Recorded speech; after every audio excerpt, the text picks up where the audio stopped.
Shalom, shalom, shalom, bien-aimés frères et sœurs dans le Seigneur, amis et connaissances, et tout le monde qui nous regarde en ce moment ici présent, je vous salue dans le nom précieux et glorieux de notre Seigneur Jésus-Christ de Nazareth. Alléluia. Vous êtes tous les bienvenus. Et je m'appelle José Ntomba, votre bien-aimé et frère dans le Seigneur. Bien-aimés, ça fait quand même un bout de temps qu'on a commencé notre série d'enseignements sur le temps de la fin. Vous savez, dans l'évangile de Matthieu 24,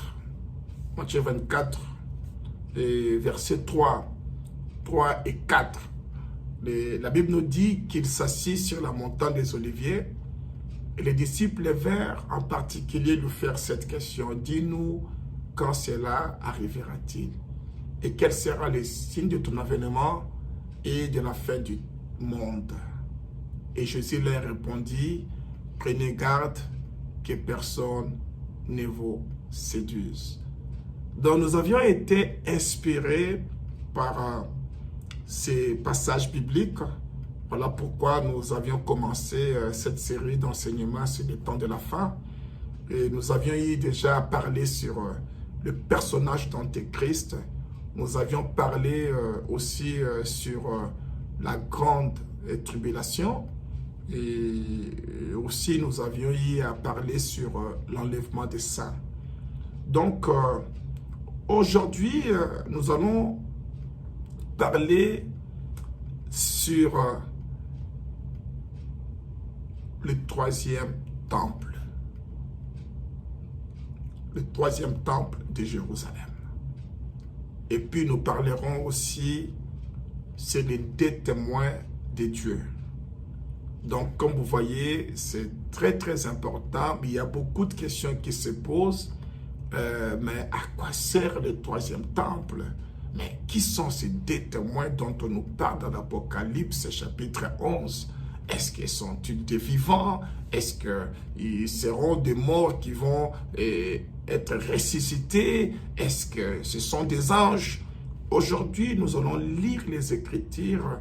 Nous allons essayer d'aller en profondeur pour trouver les réponses à toutes ces questions.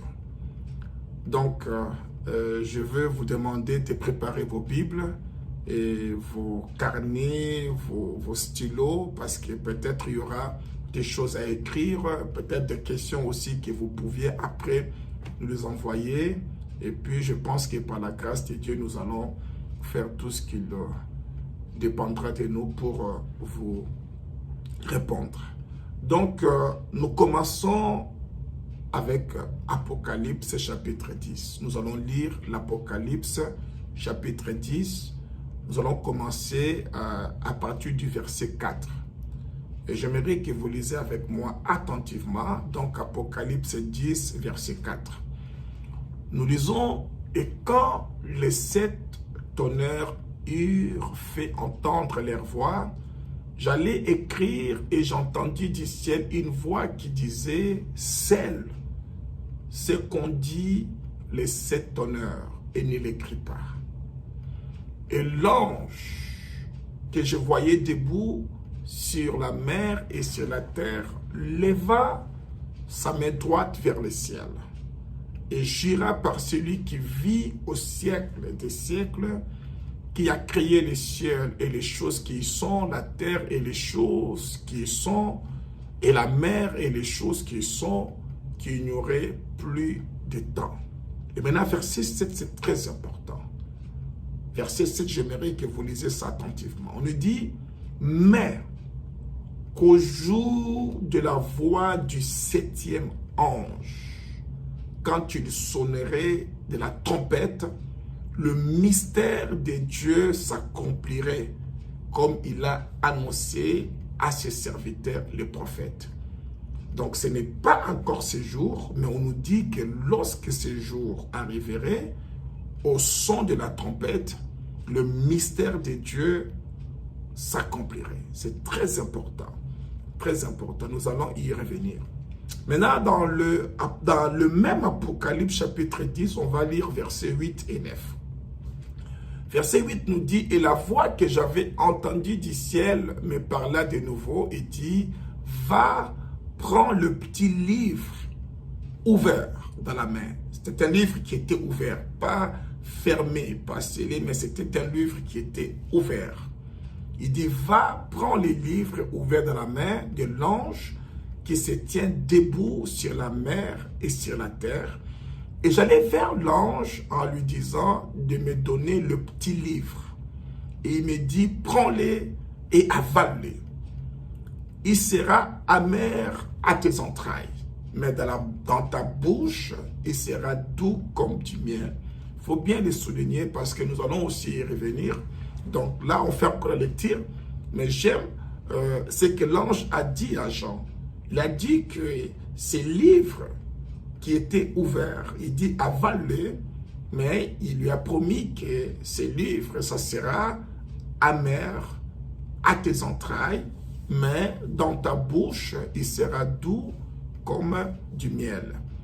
Et nous continuons avec le verset 10, nous dit, « Et je pris le petit livre de la main de l'ange et je l'avalai, il fit dans ma bouche doux comme du miel, mais quand je l'ai avalé, mes entrailles furent remplies d'amertume. » Puis on me dit, il faut que tu prophétises de nouveau sur beaucoup de peuples, des nations, des langues et des rois. C'est une fenêtre qui va s'ouvrir.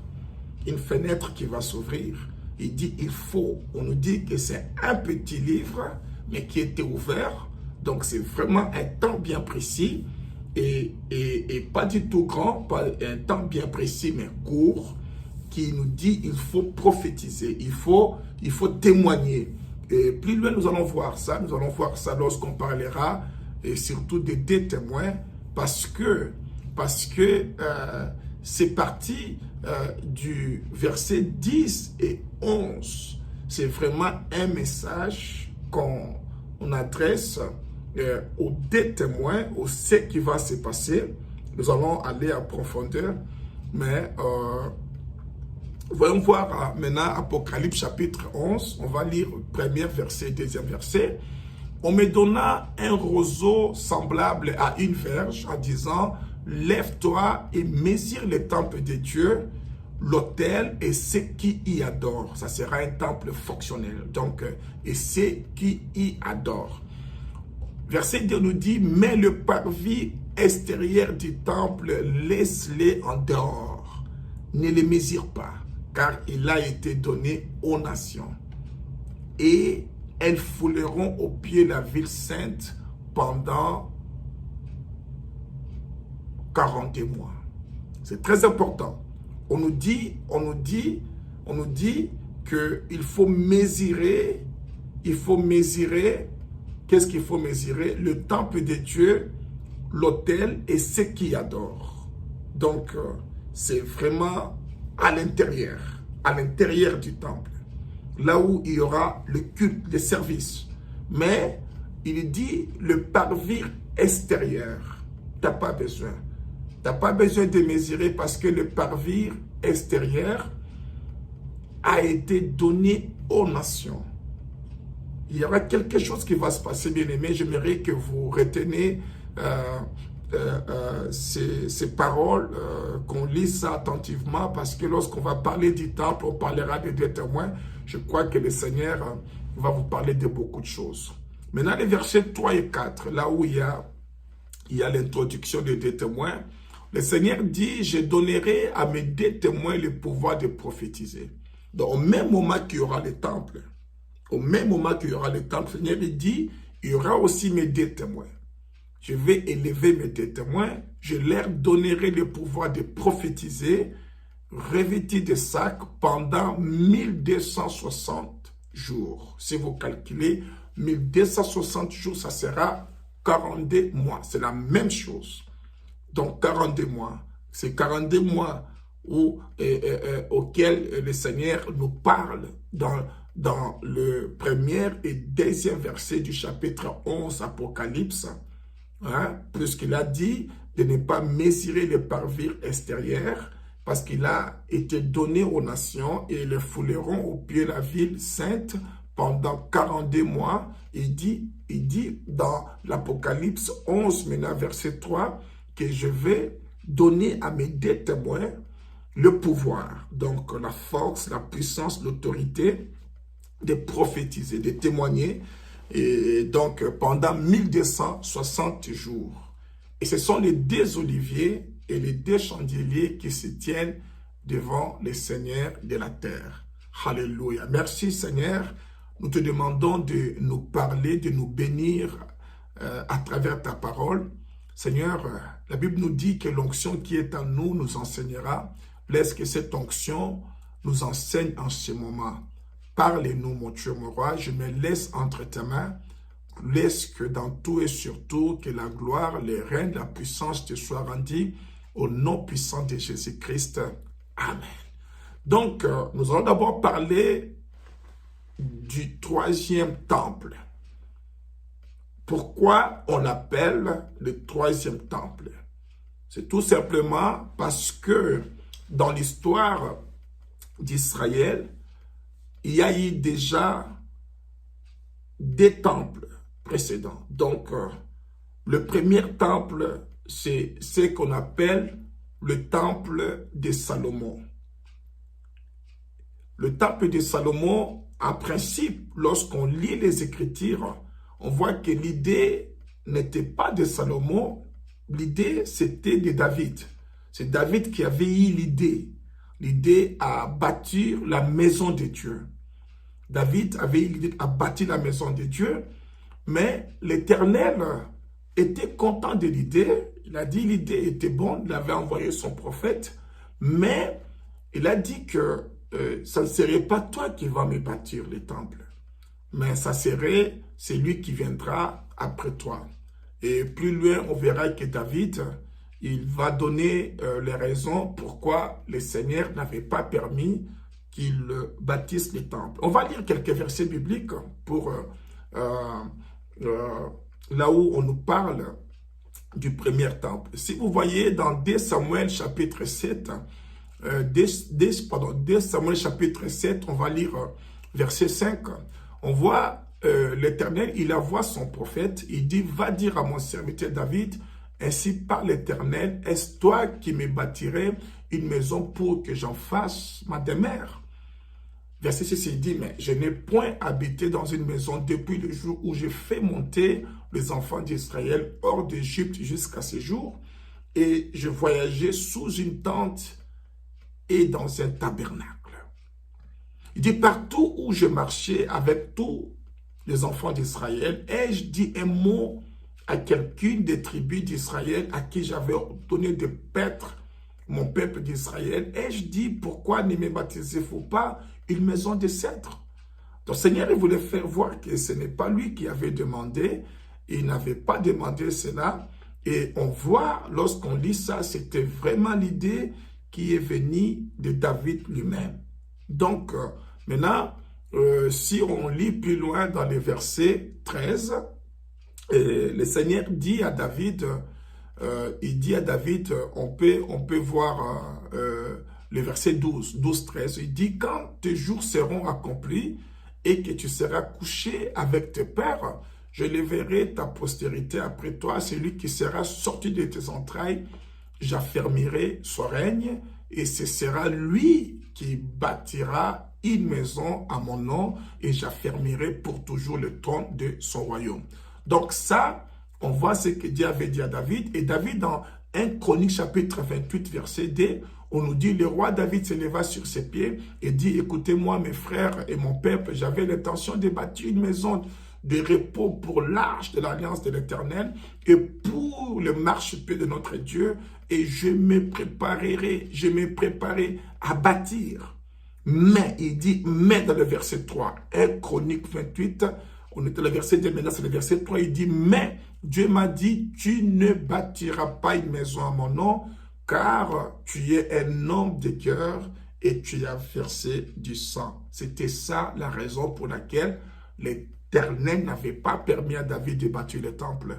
Et plus loin dans 1 Roi chapitre 8, versets 64 et 65, on voit ici Salomon qui est déjà en train de dédier les temples. Il dédie les temples qu'il avait bâtis et on l'appelle le premier temple de Jérusalem ou le temple de Salomon. Ce temple fut construit au Xe siècle, donc avant Jésus-Christ. Et malheureusement, au VIe siècle, donc vers 587 ans avant Jésus-Christ, ce temple a été détruit. A été détruit par l'armée babylonienne à l'époque du roi Nabuchodonosor. On se rappelle très bien, et c'était au même moment qu'on avait déporté les enfants d'Israël pour la Babylone. Et parmi ces enfants d'Israël, si vous vous rappelez, il y avait un certain Daniel, qu'on aime beaucoup, qu'on lit beaucoup, on va encore lire, qui avait écrit le livre de Daniel. Et puis il y avait aussi un Shadrach, que le roi avait donné le nom, mais son vrai nom était Anania. Et puis il y avait aussi Meshach, qu'on appelait Michael, mais que le roi a donné le nom de Meshach. Et enfin, il y avait aussi Abed-Nego, que le roi avait donné le nom d'Abed-Nego. Donc c'était le nom de ces dieux, mais son vrai nom c'était Azaria. On se rappelle très bien. Et puis il y a eu maintenant le deuxième temple de Jérusalem, qu'on avait baptisé comme le temple de Zorobabel.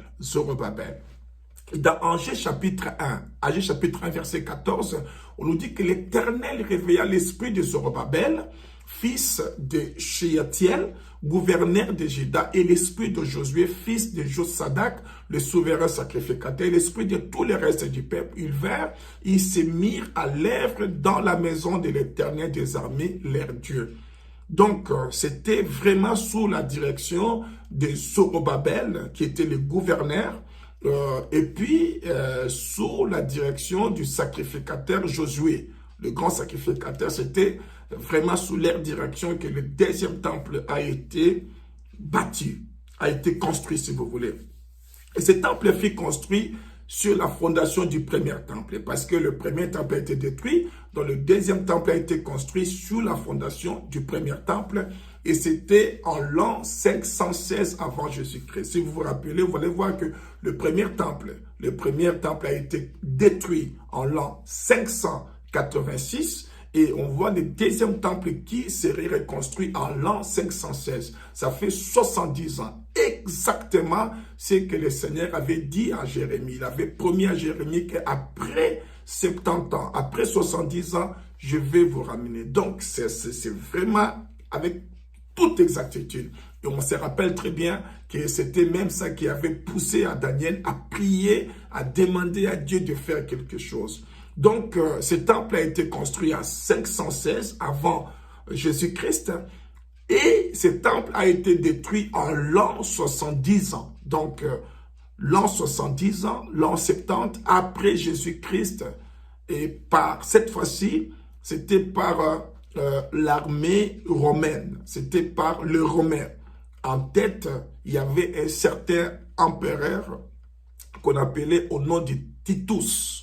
C'était lui qui était en tête, c'était lui qui avait ordonné, c'était lui qui avait coordonné. Et avec lui, ils ont détruit Jérusalem, ils ont mis Jérusalem en paix, en fait, et ils ont détruit le temple, le deuxième temple, le temple dont Jésus a parlé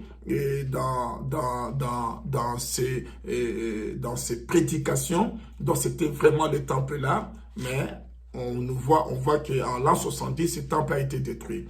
Donc, si vous vous rappelez encore dans Zacharie 4, verset 6, lorsque le Seigneur dit, alors il reprit et me dit, c'est ici la parole que l'Éternel adressa à Zorobabel, ce n'est ni par la puissance, ni par la force, mais c'est par mon esprit, dit l'Éternel des armées, qui est une grande montagne devant Zorobabel, qui sera aplanie. Il posera la pierre principale au milieu des acclamations, grâce pour elle.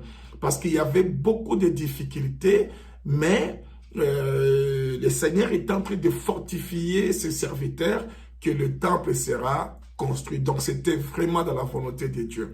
Et donc là, maintenant, nous arrivons au troisième temple. Troisième temple, oui, il y aura le troisième temple. Le troisième temple sera bâti, sera construit en accord avec la parole de Dieu dans Daniel chapitre 9, versets 26-27, dans le traité de paix qui sera signé. Et d'ailleurs, même c'est le temple même qui fait le sens aussi de ce traité de paix, parce que l'alliance a été faite avec Abraham, et dans le même endroit où le Seigneur a fait alliance lorsqu'Abraham a voulu apporter son fils Isaac en sacrifice, et c'était le même endroit où le temple a été construit. Donc, il n'y a pas d'alliance avec les enfants d'Israël. Il n'y a pas les traités de paix si il n'y a pas les temples. Donc, ça va vraiment marquer les temples. Ça va marquer la reconstruction du temple. Donc, comme je disais, en accord avec Daniel 9, 26, 27, Daniel 11, 31, 32, puisqu'on nous parle du temple, on nous parle comment est-ce que l'Antéchrist va faire des choses abominables dans le temple. Cependant, on nous parle du temps de la fin. Donc, le temple sera là. Et puis, lorsqu'on lit Matthieu 24, 15, Jésus s'est référé à la prophétie de Daniel pour dire que lorsque vous verrez cette abomination dans les sanctuaires, dans les lieux saints, donc il dit, comprenez que nous sommes dans les temps très difficiles. Nous sommes dans la grande tribulation. Dans 2 Thessaloniciens chapitre 2, 3, 4, on nous parle aussi que lorsque vous verrez cela, lorsque vous verrez le fils de la perdition, vous verrez, il va s'élever, il va faire des choses abominables dans la maison de Dieu. Donc, comprenez que ça sera donc les temps qui vont arriver pour l'avènement de notre Seigneur Jésus-Christ. Donc, tout cela, ça témoigne que le troisième temple sera construit et rien ne pourra le changer. Le temple sera là. Le temple sera là. Et maintenant, la question qu'on doit se poser, quand et où le temple serait-il construit? Quand et où le temple serait-il construit? Donc, on a déjà bien dit, si vous vous rappelez, juste quand je venais de donner les points clés. Donc, la première chose, et parmi les indices, où vous voulez les références, la première référence pour savoir que le temple doit être reconstruit, ça serait, ou bien doit être construit, donc ça serait le traité de paix qui sera signé en accord avec Daniel 9, 27. Donc, parmi les points qu'on débattra dans ces traités de paix, et l'un des points majeurs, l'un des points capitaux, ça sera l'autorisation de la construction du temple. Parce que jusque-là, les Juifs, ils veulent construire le temple, mais ils sont empêchés, on ne le permet pas, parce que là où ils veulent construire le temple, c'est un endroit très stratégique pour les Arabes, on en parlera plus tard, et voilà pourquoi ils ne permettent pas, ils ne veulent pas, parce qu'ils disent que ça leur appartient. Donc, mais on sait que dans le traité qui sera signé, on va donner l'autorisation que le temple soit construit. Maintenant, deuxième référence, lorsque le son de la 6e trompette sonnera, il n'y aura pas le temple avant que le son de la 6e trompette puisse sonner. Apocalypse 9, 13. On nous parle, c'est quoi le son de la 6e trompette? C'est quoi la 6e trompette? Il faut que la 6e trompette sonne. C'est la 6e trompette qui va faire déclencher, d'ailleurs même qui va déclencher ce traité de paix. Et dans ce traité de paix, le temple sera construit. Et ça sera après les 7 honneurs qui vont faire attendre. Donc, on attendra les 7 honneurs. Il n'y aura pas les temples aussi longtemps que les 7 honneurs ne seront pas faits entendre Apocalypse 10, verset 4. Et maintenant, le point qui est très important, que j'aimerais que vous puissiez attirer votre attention, mes bien-aimés, le temple ne sera pas construit. Ne sera pas construit car il faut que la voix, donc ce que je voulais dire, je vais bien l'expliquer. Donc le temple ne sera pas construit avant la voix du 7e trompette. C'est ça. Donc, avant que la 7e trompette sonne, le temple sera là. Mais le temple ne sera pas construit non plus avant la 6e trompette. Donc, cela étant dit, donc ça sera juste après la 6e trompette et avant que la 7e trompette sonne, le temple serait déjà là. Apocalypse 10, verset 7. Apocalypse 10, verset 7, nous allons encore lire ça parce que c'est très important. Il nous dit ceci, 10, verset 7. Il nous dit, mais qu'au jour de la voix du 7e trompette, quand il sonnerait, voyez, du quand il sonnerait, donc ce n'est pas encore sonné, au jour de la voix du 7e trompette, quand il sonnerait de la trompette, le mystère de Dieu s'accomplira. Avant s'accomplirait comme il a annoncé à ses serviteurs, les prophètes. Maintenant, le plus important pour nous, c'est quoi le son de la 7e trompette? J'aimerais vraiment que vous soyez très attentifs. Parce que c'est aussi ici où beaucoup de gens font des confusions. Vous voyez? Mais si vous comprenez cela, vous saurez vraiment bien comment vous localiser. On nous parle de la 7e trompette. Je vais bien souligner que, mes bien-aimés, il n'y aura pas la 8e trompette.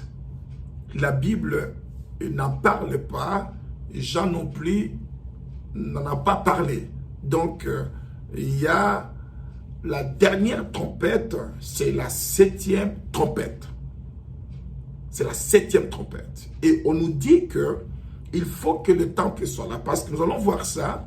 Et juste après cette précision, nous allons voir qu'au début du chapitre 11, on nous parle du temple. Mais plus loin vers la fin du chapitre 11, que la 7e trompette aurait sonné. Maintenant, nous allons décortiquer. C'est quoi la 7e trompette? Qu'est-ce que c'est la 7e trompette? C'est la dernière trompette. C'est le son de la dernière trompette. Mais maintenant, c'est quoi le son de la dernière trompette? J'aimerais que vous alliez avec moi dans 1 Corinthiens, chapitre 15. On va lire du verset 51 à 52. C'est très important.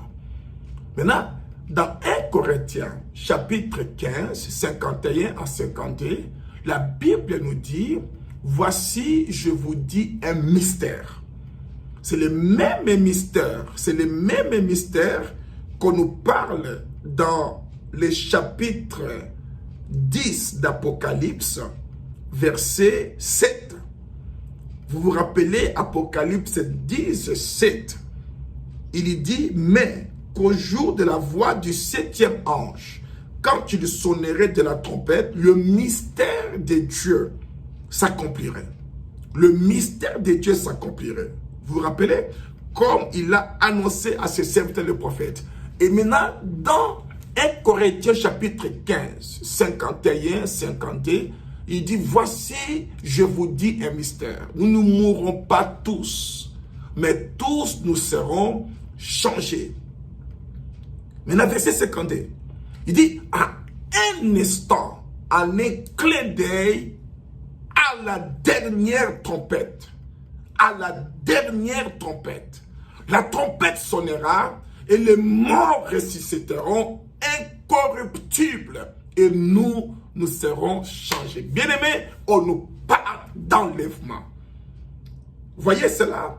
Donc, il n'y aura pas l'enlèvement aussi longtemps que les temples ne seraient pas construits. Maintenant, lorsque nous lisons les trompettes, la 7e trompette, c'est l'enlèvement. C'est l'accomplissement du mystère. Mais c'est quoi la 7e trompette? C'est la dernière trompette. Mais il ne faut pas oublier qu'il y a déjà le temple qui est là, et il n'y a pas de temple sans l'apparition de la bête. Parce que le temple va même faire partir de l'apparition du projet phare de la bête. Et ce qui va même permettre qu'il puisse attirer les cœurs de beaucoup de juifs, de beaucoup d'enfants d'Israël. Vous voyez cela? C'est très important. Donc, ça répond à beaucoup de questions directement. Vous voyez? Donc, il y aura les temples. S'il y aura les temples, on verra la bête. On verra la bête. Donc, l'Antéchrist, c'est après. Vous voyez? C'est après que le mystère de la 7e trompette va se révéler. Et c'est quoi le mystère de la 7e trompette? C'est le mystère de la dernière trompette dont nous parle apôtre Paul dans 1 Corinthiens chapitre 15, 51 à 52. Maintenant, où est-ce que le temple sera construit? C'est très important.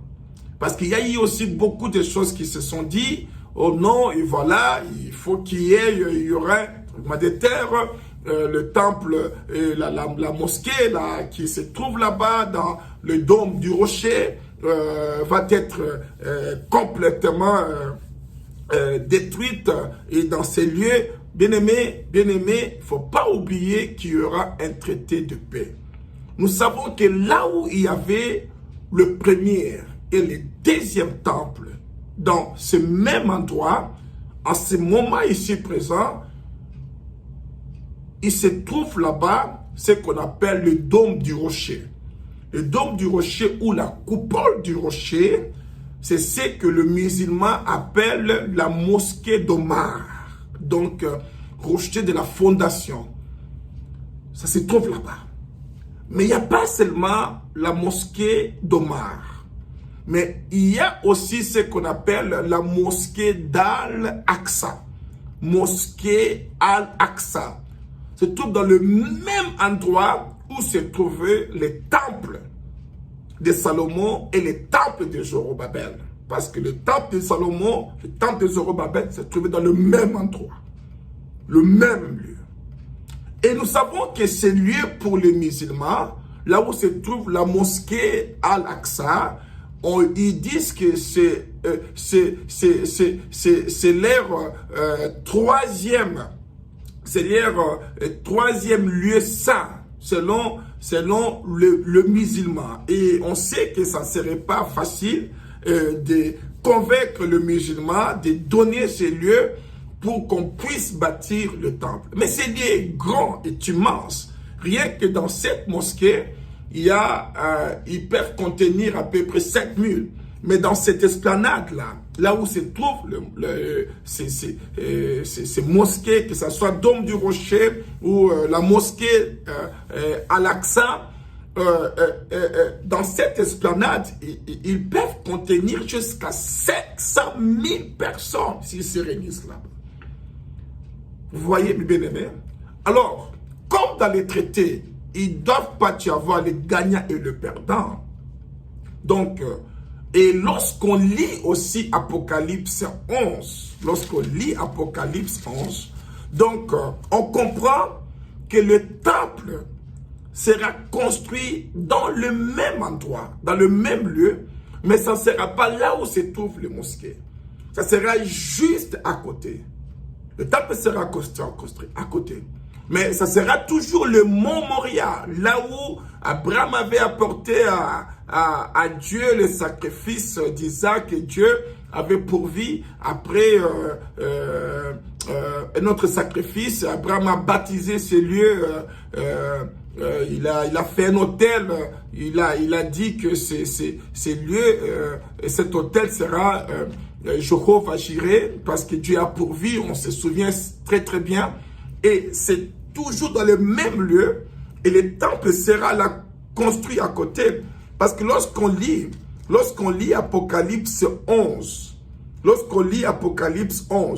verset 2, parce que dans le premier verset, on me donna un roseau semblable à une verge, en disant, lève-toi et mesure le temple de Dieu, l'autel et ceux qui y adorent. Mais dans le verset 2, il dit quoi? Il dit, les parvis extérieurs du temple, laisse-les en dehors, donc ne les mesurez pas. Donc il y aura un certain mélange. Vous voyez, il y aura un mélange, donc il y aura une cohabitation. Donc, et la mosquée, donc le dôme du rocher, la mosquée d'Al-Aqsa, ça sera là, et le temple aussi sera construit. Et là maintenant on saura qui invoque le véritable. Vous vous rappelez d'Élie, lorsqu'il avait dit, mais écoutez, jusqu'à quand on va faire des disputes? Il a dit, bon, maintenant c'est le moment de prouver si les dieux de Baal ou les dieux d'Israël est le véritable. Dieu va le prouver en ce moment. Tout le monde saura que les dieux d'Israël, les dieux d'Abraham, les dieux d'Isaac, de Jacob, c'est lui, le Dieu véritable. Il dit, donc ça sera comme des autels. Ça sera comme des autels. Et on verra dans quel autel le feu descendra du ciel. Alléluia. Ça sera terrible, impressionnant. Alléluia. Donc, le temple sera construit là où le temple a toujours été dans le même endroit, dans le même endroit, mais on ne touchera pas à ces mosquées. Donc, il y aura un endroit qui sera donné pour que le temple soit construit. Alléluia. Et le Seigneur va faire ses merveilles. Et maintenant, la question qu'on doit se poser, pourquoi la construction du temple est-il important pour nous les chrétiens, ou pour les juifs, ou pour les nations? Bon, d'abord, on va commencer pour nous les chrétiens. Parce que pour nous les chrétiens, la construction du temple, ça sera un signe majeur et incontournable, bien-aimé. Incontournable, qui va marquer le début de la fin du temps. Le début de la fin du temps. Dans l'approche de l'enlèvement et du deuxième retour de notre Seigneur Jésus-Christ. C'est très important pour nous. C'est très important. Aussitôt qu'on verra les temples construits, là on sait que le jour, ça reste à compter avec les doigts. Et aussi c'est très important pour nous parce que nous savons très bien que le temple va aussi marquer l'entrée de l'Antéchrist. L'Antéchrist va faire son apparition. Là, on le saura. Là, on ne va plus deviner, on ne va plus montrer les doigts à 5, 10, dire peut-être c'est lui. Non, non, non. On le saura. Aussitôt que le temple sera bâti, bien-aimé, même si la bête ne montrera pas encore ses griffes, mais nous saurons que c'est la bête. Même s'il sera vêtu de la peau de brebis, mais nous saurons que c'est une bête féroce, que c'est un loup, on le saura. Et c'est très important pour nous. Ça va encore nous permettre de nous préparer, va encore nous permettre de savoir comment nous comporter, bien-aimés. Alléluia. Et pour les Juifs, nous savons que pour eux, ça sera l'accomplissement du moment le plus entendu, parce que les Juifs, ils attendent leur Mécaï, donc leur Messie, et puisqu'ils ont refusé le Fils de l'homme, le Fils de Dieu, Jésus-Christ de Nazareth comme Messie, dont ils attendent celui-ci, et nous savons pour eux, nous savons que celui qui sera pour eux comme Messie, qu'ils vont accepter, parce que c'est lui qui va bâtir le temple. C'est lui qui va jouer un rôle très important pour que le temple soit construit. Donc, c'est là que les Juifs vont dire, mais c'est celui qui est notre Messie, et nous savons que ça sera un faux Messie. Ça sera un faux Messie, mais qui viendra du nom du vrai Messie. Mais après on va les détecter. Alléluia. Donc c'est très important. Les Juifs pour eux, ils vont dire, mais écoutez, c'est l'ère maintenant de la domination. Parce que pour eux, le Messie, ça sera le roi, non seulement d'Israël, mais le roi du monde entier. Pour eux, ça sera le commencement d'une nouvelle heure pour eux. Mais nous savons qu'ils vont se tromper, mais après, ils vont se rattraper parce qu'ils vont chercher la face de Dieu, ils vont se repentir, et puis ils vont accepter le Fils de l'homme, le lion de la tribu de Juda, l'agneau de Dieu. Alléluia. Pour les nations, ça sera le commencement du nouvel ordre mondial. Le temple qui sera construit en Israël, parallèlement, va aussi déclencher, va annoncer vraiment le commencement. Donc, ça sera dans le nouvel ordre mondial. La dictature massive à l'échelle mondiale. Et là, ça sera toute la machine déjà qui sera mise en place pour la marque de la bête 666.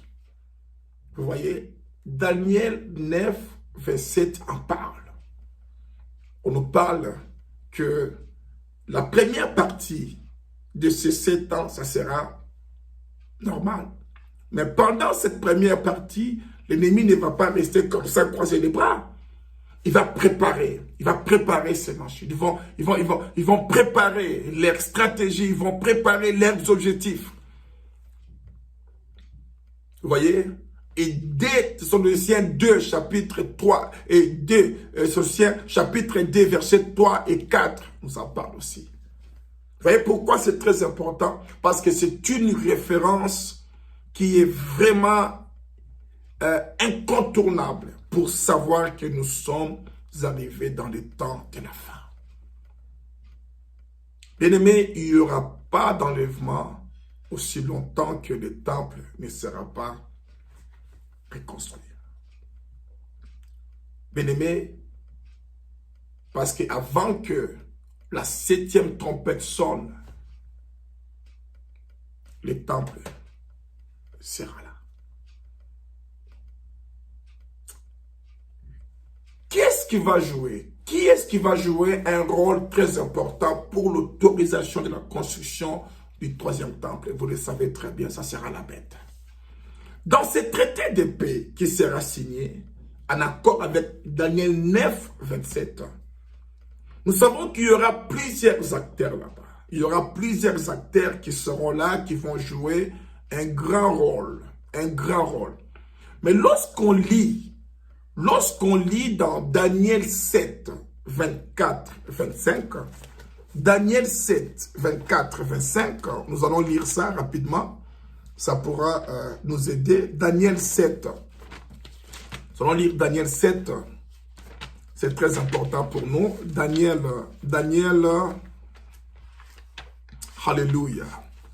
C'est très important. Daniel chapitre 7. Nous allons lire Daniel chapitre 7. Alléluia. Merci Seigneur. Daniel chapitre 7, nous allons lire verset 24 et verset 25. On nous dit que les 10 cornes, ce sont 10 rois qui se lèveront de ce royaume. Un autre se lèvera après et il sera différent du premier, et il abaissera 3 rois. Il prononcera des paroles contre le Très-Haut, il opprimera les saints du Très-Haut, et il espérera changer le temps et la loi. Et les saints seront livrés entre ses mains pendant un temps, des temps et la moitié d'un temps. Nous sommes dans 3 ans et demi. Un temps, c'est une année, des temps, c'est 2 ans, et puis la moitié du temps, c'est 6 mois. Donc, 3 ans et demi, c'est 42 mois, c'est 1260 jours, comme on venait de les lire. Bien aimé, c'est très important. C'est très important parce qu'ici, on nous parle de la bête, de l'antéchrist. C'est celui qui va dominer. Parmi le partenaire, parmi les acteurs qui vont mettre leur signature en accord avec Daniel 9, verset 27. Parce qu'il nous dit qu'il fera une solide alliance avec plusieurs pour une semaine. Et durant la moitié de la semaine, donc la semaine c'est 7 ans, la moitié c'est 3 ans et demi. Donc 3 jours et demi c'est 3 ans et demi. Voyez? Donc ça sera la bête. Et c'est lui qui va dominer. On nous dit qu'il va dominer les 3 autres.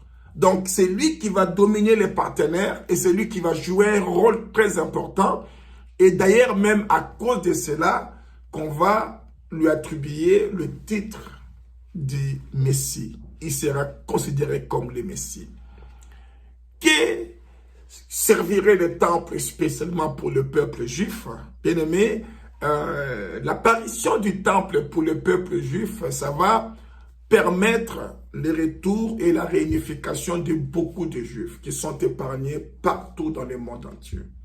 Le temple va les motiver. Le temple va le pousser à faire le bagage, à rentrer. Donc, ça sera le temple et le Messie. Voyez? Et ça va aussi permettre aux Juifs de renouveler des sacrifices à Dieu. Ils vont faire leurs sacrifices qu'ils ont toujours fait parce qu'ils ne le font pas, que leurs pères ont fait parce qu'ils ne le font pas. Il n'y a pas le temple, il n'y a pas l'autel. Il faut un autel spécial. Et l'autel, cet autel-là ne va se trouver que, ça va se trouver que dans le temple. Donc, aussitôt qu'il y aura le temple, il y aura l'autel, il y aura là où ils vont commencer à porter leurs sacrifices. Voyez? Donc, ils seront vraiment très, très intéressés à être là, à faire comme leurs pères ont toujours fait. Et ça va aussi faire déclencher un vif mouvement positif au milieu du peuple juif. Mais nous savons que ce mouvement-là, positif-là, ça serait pour une courte durée. Aussitôt qu'ils vont découvrir que le Messie à qui ils faisaient confiance que c'était le Messie, ces derniers ne seraient qu'une bête. Donc ça serait un faux Messie, un antéchrist. Vous voyez, donc ça sera vraiment un mouvement d'une courte durée. Alléluia, alléluia. Donc, et nous savons que après cela, puisque les Juifs vont pouvoir découvrir l'identité de celui à qui ils faisaient confiance au début, qu'il était Messie, qu'il n'était qu'un faux Messie, parce que au début, il sera un peu promettant, donc il va faire beaucoup de choses, sera capable, comme je le disais, à construire le temple, sera capable à donner le peuple d'Israël, les Juifs, la domination sur leurs ennemis, il va maîtriser les choses, donc il sera vraiment adorable pour tout le peuple, mais en fin de compte, ils vont savoir que non, c'est pas lui. C'est pas lui. Donc, qu'est-ce qui va arriver? Il y aura un divorce total.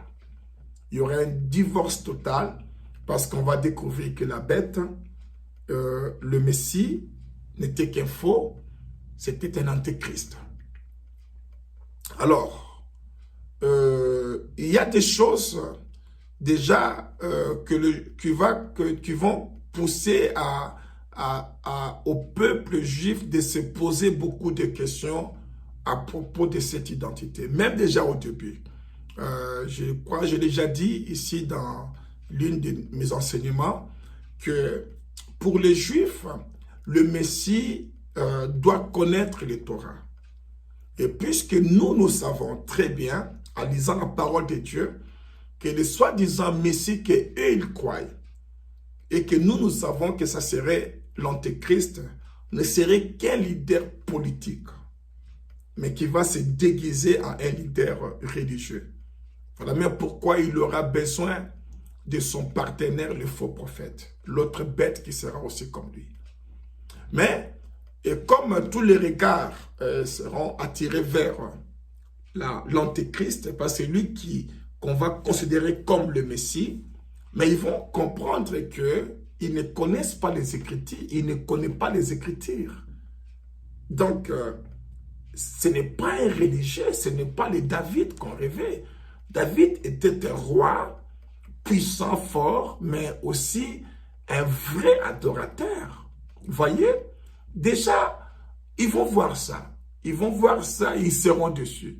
Ils vont voir que dans son entourage, ils vont voir que dans sa façon d'agir, il n'y a rien là-bas de Torah. Il n'y a rien là-bas de la loi de Dieu, la loi de Moïse. Il n'y aura rien de semblable. Donc déjà, ils seront déçus. Ils seront déçus. Et on sait que la bête, il cherchera à faire stopper les sacrifices offerts à Dieu. Il sera jaloux. Il sera jaloux parce que les Juifs, du matin au soir, ils seront dans le temple en train d'adorer le Dieu d'Abraham, d'Isaac, de Jacob. Avant, au début, là, il serait un peu patient, il va laisser, ok, d'accord, mais après, il va voir, m'écouter, et tout ce qu'on est en train de faire pour Dieu, lui, il aimerait qu'on fasse pour lui. Donc, il y aura une certaine jalousie, et comme il a toujours été jaloux, dès le début, il a toujours voulu être comme Dieu. Donc, qu'est-ce qu'il va faire? Il va chercher à stopper les sacrifices. Il va chercher à interdire. Et ça va créer un grand problème, un grand conflit, parce que les Juifs vont dire, mais non, tu n'as pas droit. Tu n'as pas droit, parce que le Messie ne peut pas interdire les Juifs adorer leur Dieu, les enfants d'Israël adorer leur Dieu. C'est alors qu'ils vont encore être convaincus que ce n'est pas vraiment lui qu'on pensait. Donc, ils seront déçus de lui. Et puis, parallèlement aussi, il y aura des gens qui vont commencer à critiquer le peuple juif à cause des sacrifices qu'ils sont en train d'apporter. Des sacrifices de tous ces animaux qui vont apporter, ils vont dire, mais écoutez, voilà, on maltraite les animaux, ceci, cela. Et comme le Messie, la bête, l'Antéchrist, ça sera quelqu'un qui va chercher à plaire tout le monde. Donc, il cherchera à plaire à tous ces écologistes, les soi-disant, pour dire, mais écoutez, c'est lui, d'accord, je vais interdire ces sacrifices. Mais on sait qu'à l'intérieur, c'est parce qu'il est aussi jaloux. Donc, là, ça va créer un grand conflit, donc, parce qu'on ne va pas l'écouter. Et on sait qu'après, il va mettre maintenant sa machine dictatoriale en marche. Il cherchera à se faire adorer, donc puisqu'on va les rejeter, on ne va pas l'accepter. Et là maintenant, il va confisquer le temple parce qu'il va dire c'est moi qui l'ai bâti, c'est moi qui l'ai construit. Il aura la main mise sur le temple, il aura son armée, il aura toute l'opinion internationale qui sera derrière lui. Donc c'est lui qui sera le roi du monde, soi-disant, pour une courte durée. Donc, il va interdire, il va entrer dans les lieux saints parce que la Bible nous en parle dans Daniel chapitre 11, verset 31, 32. Jésus aussi en a parlé dans Matthieu 24, si vous lisez à partir du verset 14. Jésus en a fait aussi mention. Donc, on comprend qu'il va entrer, il va chercher à se faire adorer et on va le rejeter. Et qu'est-ce qui va vraiment marquer sa fin? Je crois bien, ça sera, je l'ai déjà dit, je le répète encore, ça sera la résurrection des deux témoins, qu'on va parler tout à l'heure, dès qu'on finira le premier point. Donc, la résurrection des témoins, la bête sera totalement humiliée. Quand je parle de la bête, je fais allusion à l'Antéchrist. Il sera totalement humilié, déshonoré, et sans doute, bien évidemment, il sera rejeté par plusieurs. Beaucoup de Juifs, beaucoup d'enfants d'Israël, même les chrétiens qui étaient séduits par lui, vont devoir le rejeter. On va le rejeter, il sera rejeté. Alléluia. Et ça sera sa fin. Ça sera sa fin. C'est vrai que, et à partir de ce moment, nous savons que la bête va devoir montrer sa vraie face avec sa machine de 666, obligé maintenant de commencer à imposer tout le monde à l'adorer, à la reconnaître comme si c'était lui le Messie, mais ça serait que c'est là qui, leur nom ne se trouve pas dans le livre de vie qui vont l'adorer. Mais moi et toi, nous qui avons reçu Jésus-Christ comme notre Seigneur et Sauveur, nous qui sommes nés de nouveau, remplis du Saint-Esprit, on ne se fléchira jamais devant la bête. On ne l'adorera jamais. Car nous savons, c'est lui qui nous a sauvés. Nous savons, c'est lui à qui nous devons apporter nos sacrifices d'adoration, de louange, d'action de grâce. Il est le seul, il est l'unique. Son nom, c'est Jésus-Christ de Nazareth. Alléluia. Merci Seigneur. Merci mon Dieu, mon roi. Béni soit ton Saint-Nom. Amen. Amen. Amen. Amen. Alléluia. Que Dieu vous bénisse, bien-aimés.